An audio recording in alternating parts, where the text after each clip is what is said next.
Hey, what's going on? It's Rick here with a real casual, kind of off of the cuff video here, talking about my experience with Google Wi-Fi so far. Now, Google Wi-Fi came out on Tuesday, December 6th. I picked one up, a 3-pack, I'll show you in a minute.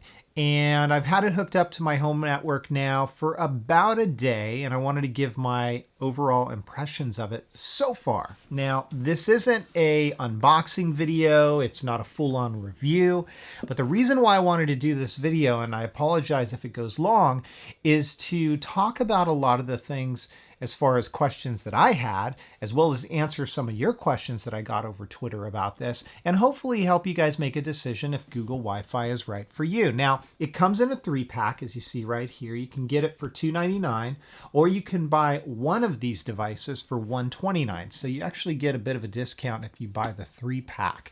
The whole idea behind this system is for those of you who want a simple Wi-Fi solution in your home that will blanket Wi-Fi everywhere.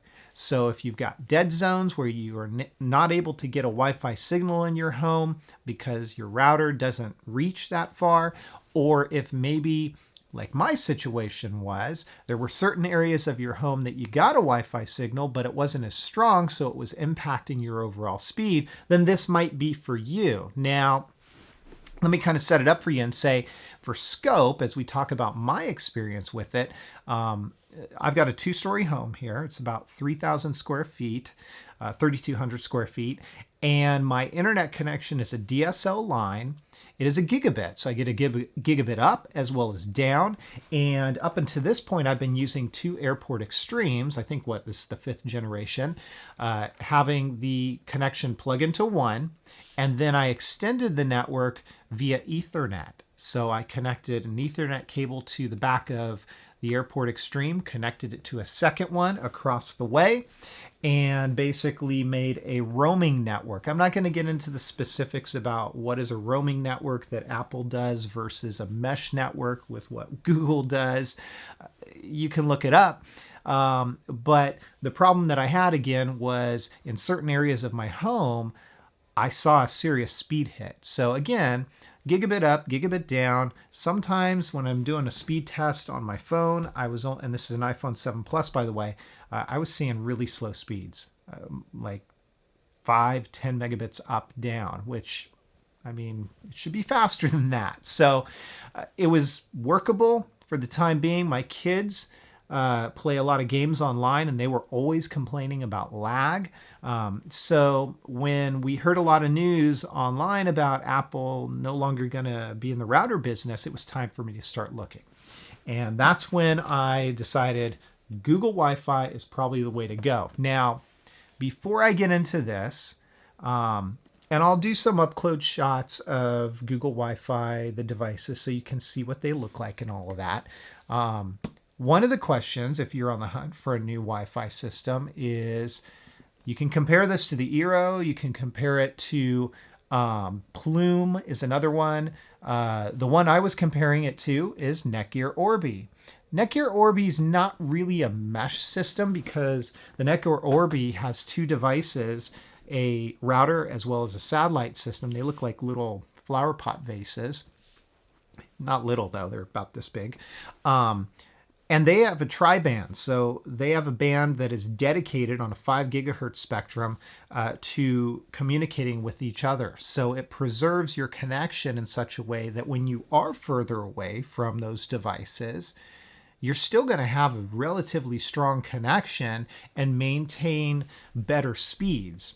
And everything I've read thus far says that the speeds are a little bit faster than Google Wi-Fi. Now, the reason why I went with Google Wi-Fi is because everything I read said that Netgear Orbi still has some problems connecting and keeping a connection with Nest cams, things like Ring doorbells and other stuff, and even some older legacy devices drop connection frequently on the Netgear Orbi. Solution or workaround is to turn off implicit beamforming on that device, but I didn't want to do that. It's really important that I maintain my connections, especially when I work from home and stuff like that. So I went with Google Wi-Fi, and I'm very happy that I did. Let's talk about it. So first and foremost, let's get this out of the way. Google Wi-Fi is not for any of you techies that want to get into the nuts and bolts of your router. If you want to get on the back end, if you want to start messing around with all kinds of settings, keep going. Google Wi-Fi is not for you. This is simple. It doesn't even have, at least at the time of this video, a web interface. You have to download the app to your iOS or Android device. That's how you set it up. You get about 5 different settings that you can get into. I'll tell you exactly what they are right now. And that's about it. I mean, you go into the settings and you can adjust things such as your DNS, automatic, ISP, or custom, your WAN for DHCP, static IP, or PPPoE, UPnP for plug and play, DHCP IP reservations, and port forwarding, and then you can go into your NAT standard mode or bridge mode. That's it. It's really basic. This is really meant for simplicity's sake. And so far, I've been pleased with it. So again, if you're looking to get into the nuts and bolts of things, this is not the way for you. But on the other hand, if you just want something that's easy to set up, I set up my network in a matter of 30 minutes, all 3 of them, then by all means, this is a great way to go. Same thing goes if you're setting it up for a friend, a parent, and you do not want to have to deal with all of the techie stuff, great way to go as well. One other benefit with Google Wi-Fi that you can do right now is because they connect to each other wirelessly, you can also connect them with an Ethernet cable to preserve some of your internet connection, kind of like what I was talking about with the Airport Extremes and what I did. It'll still create a mesh network, but it preserves some of that connection and the overhead. Now, if you don't do that, you'll lose a little bit of speed the more jumps and further away that you get, but it's nothing like a network extender to where you're going to lose up to 40 or 50% of your speed. So it's negligible. One other thing before we get into some of the observations here is that the devices, the Google Wi-Fi devices, only have 2 gigabit ports on the back. Right off the bat, you're going to use one of them when you plug in from your modem or your fiber, whatever it might be. So if you want to do more wired connections like I do for my Xbox, for my computer, for my PS4, you need to get a switch. No problem. I picked up a TP-Link gigabit switch. It's an 8-port gigabit switch, and it works just fine. I'll link to all this stuff in the description down below. So before I get to your questions about this, let's talk about real world kind of scenarios here. What I did is I set this up. It will automatically find all the settings that it needs for you. It asks you to set up your network. If you're coming from an old network, I know Larry Greenberg, you had asked me over Twitter how I set mine up. I just took all of my settings for my old network and I popped them in here. So the same network name, the same password, all of that, because I got a lot of devices that connect to it. And I didn't want to have to go back to all of those devices and re-input a new network name or a new network password or something like that.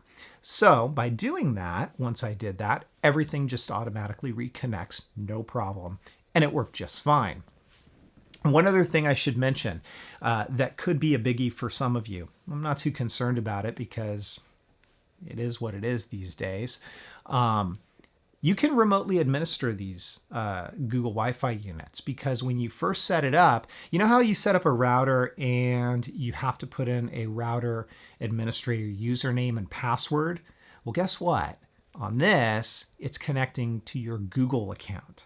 So you're using your Google account username and password to get into this. Some people aren't going to like that. There's a whole privacy statement online about what Google will collect, what they won't collect, what they do, what they won't do. You may not like that, or you might like that. And that's up to you, but that is something worth noting.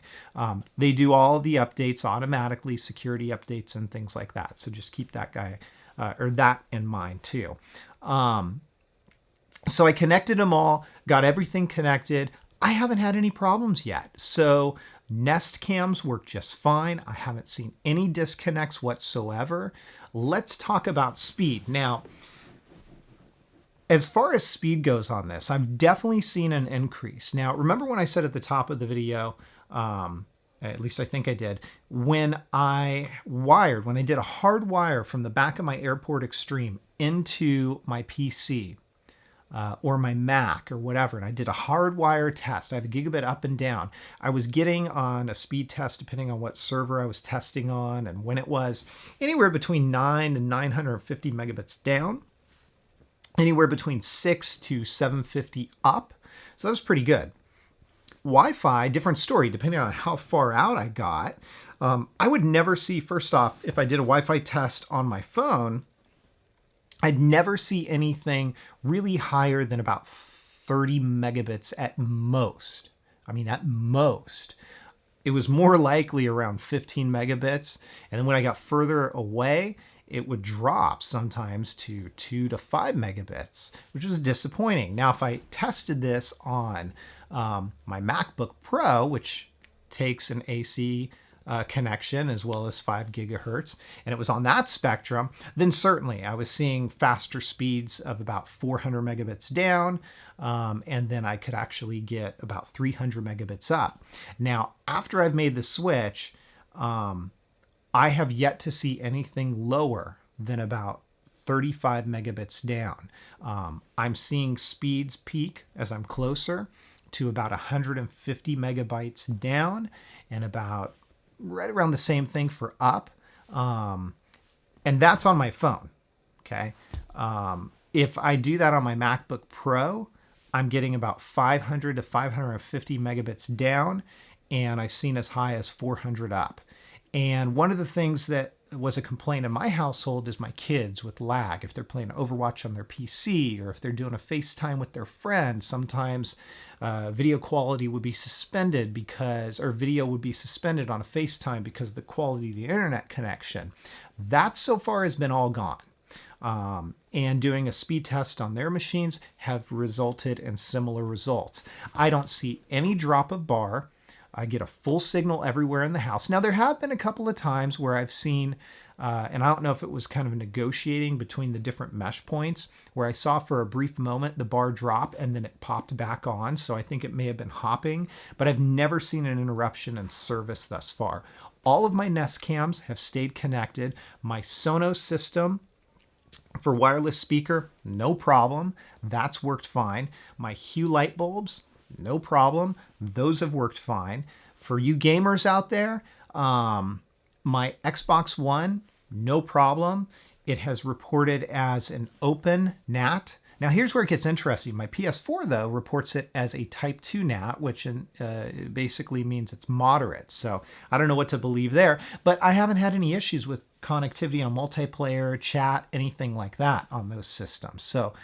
So far, it's playing nice with everything that I've got. Haven't had any network drops, haven't had any performance issues, haven't had anything like that. I would say this, in close range, definitely for wired connections, going through that switch of mine, it's not that big of a deal. It's about the same as it should be.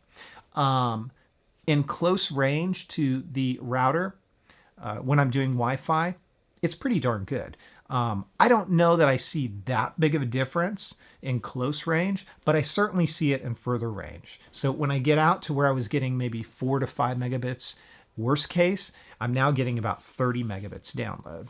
And it's definitely a performance increase. My kids love it thus far. No lag complaints at all. Everything has been wonderful for them. So, let's get to some of the questions that some of you guys asked. I'm going to open up my Twitter and we'll answer some of those. So give me just a minute. I'm pleased with it. One other thing, I don't know if I mentioned this at the top, but you can connect these. You don't have to do pure wireless mesh. So if you wanted to, you can connect using Ethernet, and that's going to preserve some of that overhead. So you can do that if you want to, but let's go ahead and answer some of these questions. So, Brian, Be Sweet on Twitter, you asked what are internet and local network transfer speeds from all 3 units. So I kind of answered that. I don't know if I answered it specifically to each specific unit, but I've been very pleased with it. I haven't seen anything dip below, like I say, 30 to 40 megabits. And that's doing a test on my iPhone. It's even higher when I'm on like a MacBook Pro. Larry Greenberg, did I create a whole new network and reconnect all your devices or keep the network the same? Again, kept the network the same, hooked it up, everything just automatically reconnected. Is it really worth it, mesh networking and all? You know, that's kind of up to you. I mean, it depends. Would I still be on my Apple routers if I didn't hear the news that they were getting out of the business? Maybe. I don't know that I would have pulled the trigger on this so quickly, but I wanted to get something new in the house, something a little bit better for performance. And so that's why I went with these guys. Mesh networking, though, I mean, if you can go wired, wired is always the way to go. That's why I do in this room where I game, I do wired connections to all my devices. Everywhere else is wireless. So if you've got a bigger home, if you can't go wired, I think mesh is a really good way to go. I would have looked at the network or the Netgear Orbi if I didn't read about so many complaints with it dropping connections to other devices, to Nest cams and things like that. I found that seems to perform even faster. But then you lose some of the simplicity. I mean, take a look at their current interface. Now, if you're a techie and you don't mind getting into all of that, then by all means, you're going to love it because you can get into all the specifics, the web interface, all of that. This with the Google Wi-Fi is a pure app. It's super simple. It's really limited in what you can do and what you can change, but you can also do it remotely. And the other thing that I really like about it is if you've got kids, you can pause their Wi-Fi. You can group their devices into a group. So if my son has an Alienware Alpha and an iPhone and an iPad, I can group them all into a group for just him. And if I wanted to suspend his network connection, I can do it, and I can set a timer for how long it's suspended. Of course, if you got a cell phone, that doesn't prevent cell phone connection, but you've got some parental control there, and it's super easy to manage that. You also get quality of service. I think that's what it's called. Prioritization, basically. So I can look at all of the devices that are connected to my network. And let's say, for example, I'm going to do a competitive gaming session, or I'm going to do some streaming, and I know other people are in the house for the holidays looking at whatever online, and I want to prioritize my traffic. I can do it with the tap. I can say, prioritize all traffic to me for the next hour, 2 hours, 3 hours, however long I want, to ensure that I don't take a lag hit because somebody else is looking at who knows what downstairs. So I like all of those features, but again, it depends. It depends on what your needs are. It depends on how tech you are, how techy you want to get. So far, I'm incredibly impressed. I'll let you guys know how it goes longer term. This has just been a day in thus far. My connections are great. But who knows?